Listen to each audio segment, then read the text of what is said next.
right, hey everybody, this is The Shape speaking, and I am back here at Monsterpalooza 2024. This is going to be the first Saturday trip I've made to this thing since before lockdown. For several years I didn't come back because of circumstances at home, not just lockdown, a lot of other stuff. I have an elderly mother I take care of. She had a massive heart attack in 2021, a lot of stuff. So last year I came back on a Friday because Miguel Nunez from Return of the Living Dead was there, and that was the last guy who's still alive that I needed to sign my Return of the Living Dead poster. But here I am back at Monsterpalooza. I'm kind of an old horror convention goer from way back. I think I started like in the early 90s, back when we used to have the old Fangori Weekend of Horrors conventions. Back then it was quite a bit different with regards to conventions as it is now. Fangoria, this is back when Fangoria magazine, the original Fangoria, was still in print. There was, the thing about the Fangoria conventions was that they were not run by Fangoria itself. The guys who ran the conventions for them was Creation Conventions, Creation Entertainment. Creation is actually notorious for really hating the people who come to their conventions. You would always get treated rudely by the Creation staff. It could be a real mess sometimes. Yeah, it's all Creation conventions are like that. Creation used to be like the biggest convention doer in California. I don't even think they do conventions here anymore. I know they don't do their Star Trek conventions here anymore. But yeah, they're pretty much notorious for this, creating an environment that was kind of like the fans versus the convention managers. It was really bizarre. Fangoria actually left California for a while, and Creation tried to do a thing called Days of Darkness. It didn't work out very well, so they got back with Fangoria for the rest of the term that they did those. Let me get somewhere where you can hear me. Towards the end of the run of the Fangoria conventions, that's when Monsterpalooza started up. Fangoria eventually stopped doing conventions. They definitely stopped doing them in California. And Creation took over, making it into Creation's Weekend of Horrors. And that's when everything changed. You know, the thing was, during Fangoria's run, autographs were free, if you can believe that. You got to remember that all these celebs here who do signings, they're not working just for the autograph things. They get paid to be here. So back in the early Fangoria days, part of the requirement to get paid was to sign free autographs. After Fangoria left, Creation changed all that, and all these signers and stuff started charging $20 per autograph, which wasn't too bad. During one of Creation's conventions, I got a copy of the hardcover Crystal Lake Memories book from Friday the 13th films, and I got that signed by every single actor who ever played Jason. You know, it ended up being a lot of money, but it's pretty cool to have that. But eventually, even though I really enjoyed the last Creation convention they did, Creation just kissed off the horror fans and shut down their convention. But fortunately, Monsterpalooza was already going on.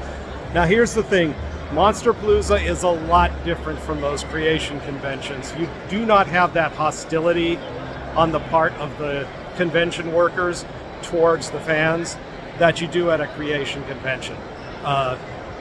It's a much more welcoming environment. It has been from the start. But right now,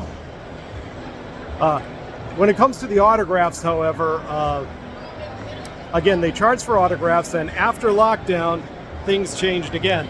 People are out there charging $50, $60 for their autographs. You know what?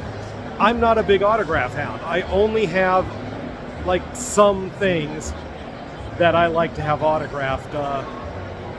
You know, my original Return of the Living Dead poster, which is pretty much finished, my original Night of the Demons posters, if I can get somebody from that. A few things like that, but I'm not one of these guys who will sit there getting an autograph just because it's somebody I like, especially not at 60 or 70 or at fucking even $80 a pop.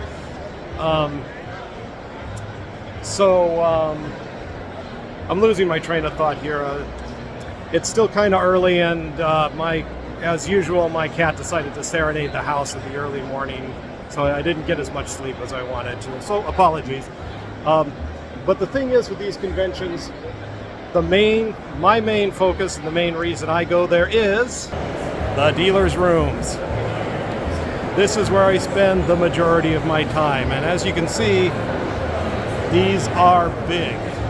If you go down to to this way over here, there's a little doorway and it goes into another dealer's room.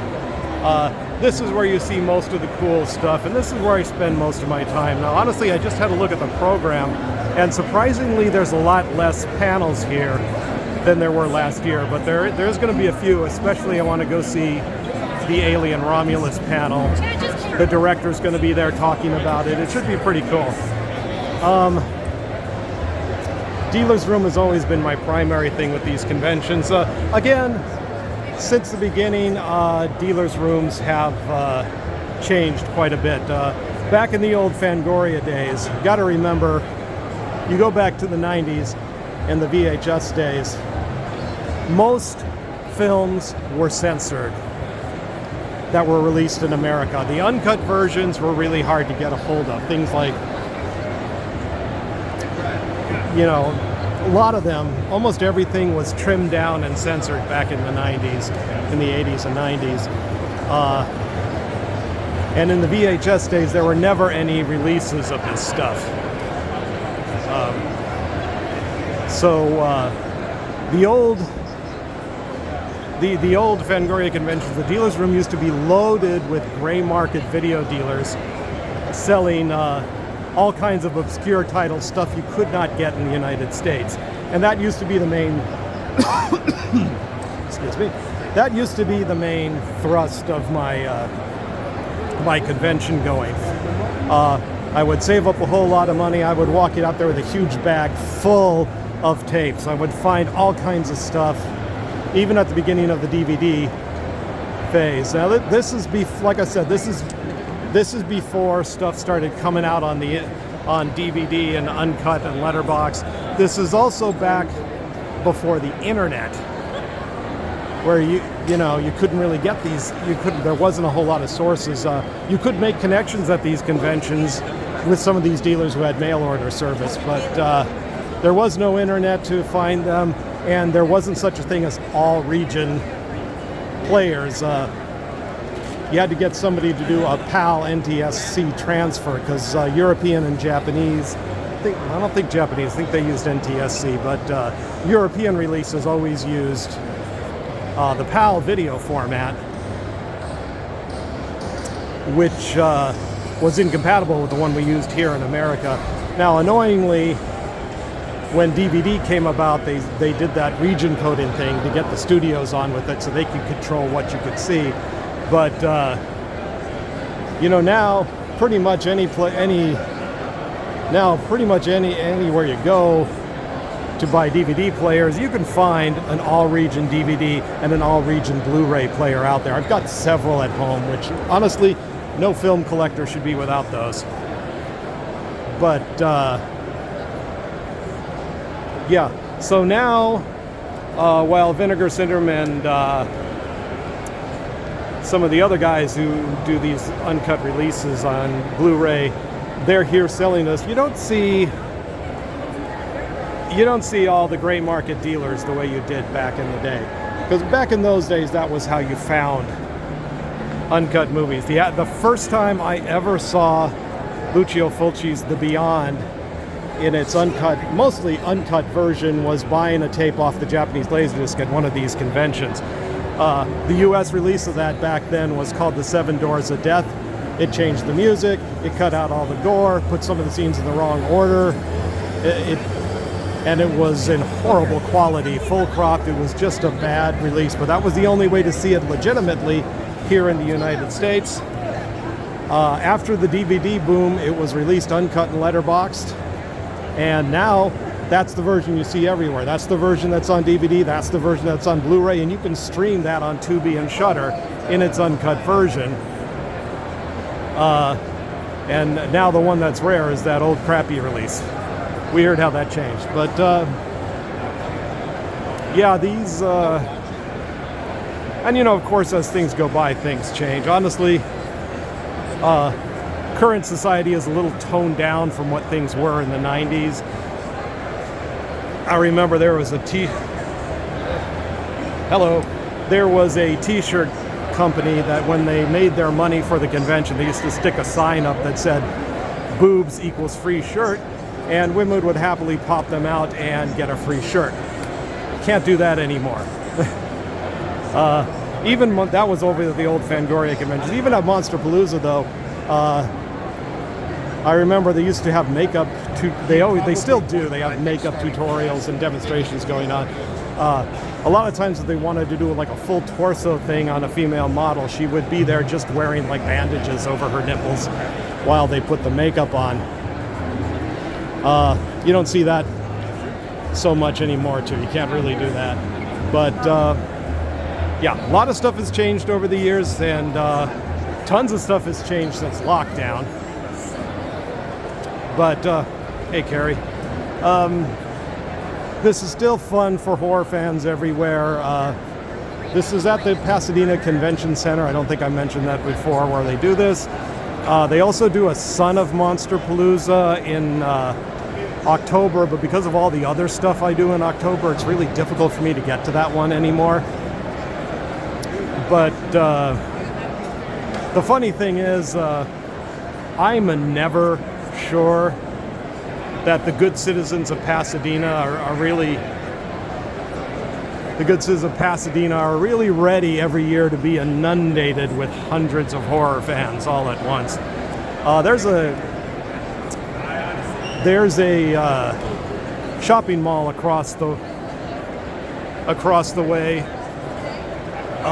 Years ago when Fangori did their shows up here, that used to be this enclosed, really hoity-toity, high-end mall. It's a more regular mall now, but back then, oh, these look cool.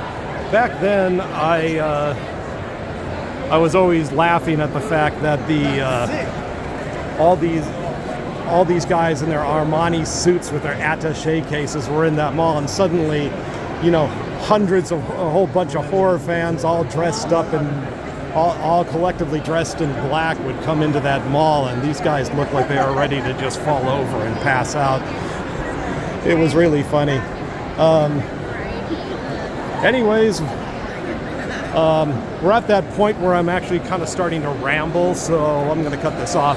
But one more year of Monsterpalooza. Oh, I completely forgot something else that's changed. I'm going to ramble some more. Just deal with it. One other thing that's changed is due to my personal situation. The way I used to do these conventions, I actually used to check into the hotel. I'd actually check into the hotel and I'd spend all 3 days at these conventions. Just, you know, go back to my hotel room, rest up, get it, you know, come up and just, you know, all three days spend there the whole time. I don't really do that anymore. I've got my mom to worry about. So, also for the first time in a long time, I'm making car payments again. So money becomes a problem with how expensive these hotels are. And so I only do 1 day now. I kind of miss that, just the whole day to myself. It was nice hopping into the hotel room and doing all that and hanging out there and, you know, just spending all 3 days immersed in horror and monster movies. But, you know, it is what it is. I can't really be gone that long. Even though I have home care for 12 hours a day from my mom, don't really feel like in her condition, like she's 93, I really don't feel like I should be away from the house for a whole 3 days. So, you know, a combination of things is why I don't really do the whole 3 days anymore. But, we flipped it. But, you know, 1 day is good enough.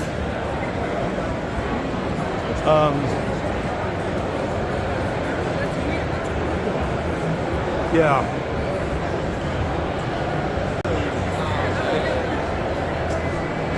Of course, another good thing about these conventions, there's always a full bar, so I can suck down some wine later. And you know, the big difference really between how I did the dealer's room back in the day and how I do them now is I really do not spend as much money as I used to. I used to save up for a while just for the dealer's room, and I'd walk out of here with masses of tapes in a big duffel bag. When I was in my 20s, I would carry that duffel bag around with me all day. I'm going to be 54 this month. Hauling around that much weight isn't as easy as it used to be. What a drag it is getting old. So, you know, a lot of stuff has changed, a lot of stuff is the same, but these are always fun. 1 day is good enough to spend with my fellow horror fans, check out all the makeup and costumes. Yeah, one more day, Monsterpalooza 2024. Always a blast.